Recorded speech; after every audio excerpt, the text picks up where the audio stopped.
মানে বড় ভাবির কি হয়েছে? ডাক্তার দেখাইছো? মানে কি বলছে ডাক্তারে? সুখবর আছে, আমি দাদি হব, তুই চাচা। আলহামদুলিল্লাহ, মানে আমার কি যে খুশি লাগছে। মা, ভাইয়াকে জানাইছো? না, ও বাসায় আসুক, তারপরে বলবো। জারিফ যে কি খুশি হবে।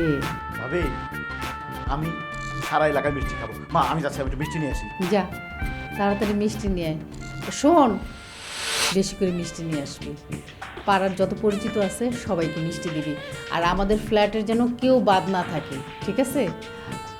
কারণ আমার বাড়িতে এই প্রথম নাতি নাতনি আসতেছে। ও ভালো কথা, সুমির পায়ের কি অবস্থা? পায়ের ব্যথা কমেছে, ফুলে নাই।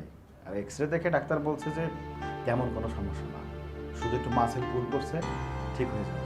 শুকুর আলহামদুলিল্লাহ। আমি যে কি টেনশন করছি। যাক, আল্লাহ আমার দোয়া কবুল করছে। আমি এখন যাই, 2 রাকাত শুকরিয়া নামাজ আদায় করি। এতক্ষণ আমি শুধু দোয়া করছি যাতে আমার দোনোটা মেয়ে সুস্থ থাকে, কোনো বিপদ আপদ না হয়। আল্লাহ খুশি হয়ে ভালোই ভালোই যা দেয় তাতেই আল্লাহর কাছে শুকরিয়া আদায় করবো আমরা। শোন, তুই একটু তাড়াতাড়ি আমার সাথে চল, অনেক কাজ আছে।